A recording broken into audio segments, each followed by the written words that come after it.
দিগন্ত বিস্তৃত হলুদের রাজ্যকে পিছনে রেখে ঝলমলে সুন্দর একটি ছবি তোলার ইচ্ছে কার না হয়। এ কারণেই বিকালের মিষ্টি রোদে সরিষা ক্ষেতগুলোতে অনেকের আনাগোনা দেখা যায়। প্রকৃতি জুড়ে এখন শীতের হাওয়া। নাগরিক জীবনে হাঁপিয়ে উঠলে একটু সময় করে হলুদের রাজ্য থেকে ঘুরে আসতে পারেন। সরিষা ফুলের হলদে সৌন্দর্য আপনাকে মুগ্ধ করবেই। ঢাকার আশেপাশেই পেয়ে যাবেন চমৎকার সব সরিষা ক্ষেত। Hello guys, welcome to Nowrin Ratul's diary. আজকে আমরা যাচ্ছি দিঘির পাড়ে, যেখানে রয়েছে হলুদে মাখানো সুন্দর একটি সরিষা ক্ষেত। মনকে ভালো রাখার জন্যে মাঝে মাঝে এরকম গ্রামীণ পরিবেশ থেকে ঘুরে আসা উচিত। এরকম গ্রামে ঘুরতে কার কার ভালো লাগে অবশ্যই কমেন্ট করে জানাবেন। শীতের হালকা হাওয়া, চারদিক সবুজ গাছপালা, মনোমুগ্ধকর গ্রামীণ পরিবেশ, মন ভরে যেন নিঃশ্বাস নিতে পারছি। এখন আমরা আছি আলদি বাজারে। অল্প সময়ের মধ্যেই আমরা চলে যাব আমাদের কাঙ্ক্ষিত স্থানে।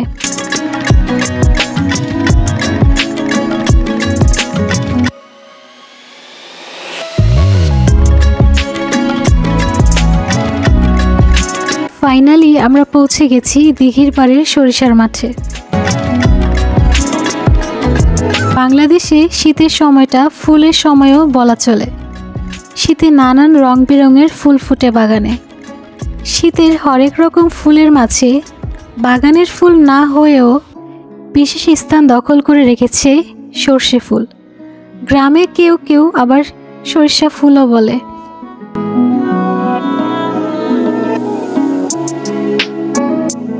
হলুদের মাঝে হারিয়ে যাচ্ছি প্রিয় মানুষটির হাত ধরে। দিগন্ত বিস্তৃত সরিষার মাঠ, পাশে প্রিয় মানুষ। অনেক সুন্দর একটি মুহূর্ত। ঘোরাঘুরির এই আনন্দ আপনাকে সারা জীবন স্মৃতির পাতায় নিয়ে যাবে। সরিষার ক্ষেতে ঘোরার সবচেয়ে সুন্দর সময় হচ্ছে খুব সকাল কিংবা বিকেল।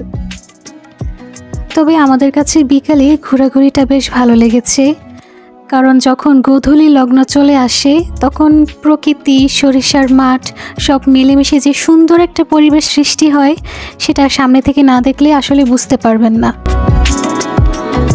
এবার কারা কারা সরিষা খেতে গিয়েছেন কমেন্ট করে অবশ্যই জানাবেন। বেশ অনেকক্ষণ ধরে ঘোরাঘুরি করছি, ছবি তুলেছি। দেখতে দেখতে বিকেল গড়িয়ে প্রায় সন্ধ্যা নেমে এসেছে।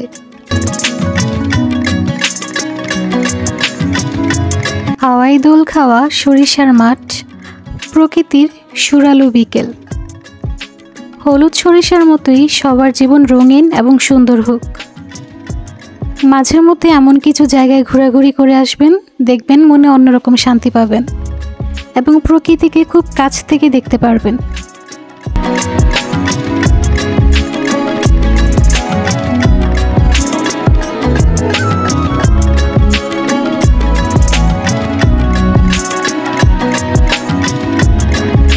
এরকম আরও ভিডিও পেতে আমাদের চ্যানেলটিকে সাবস্ক্রাইব করে পাশে থাকুন।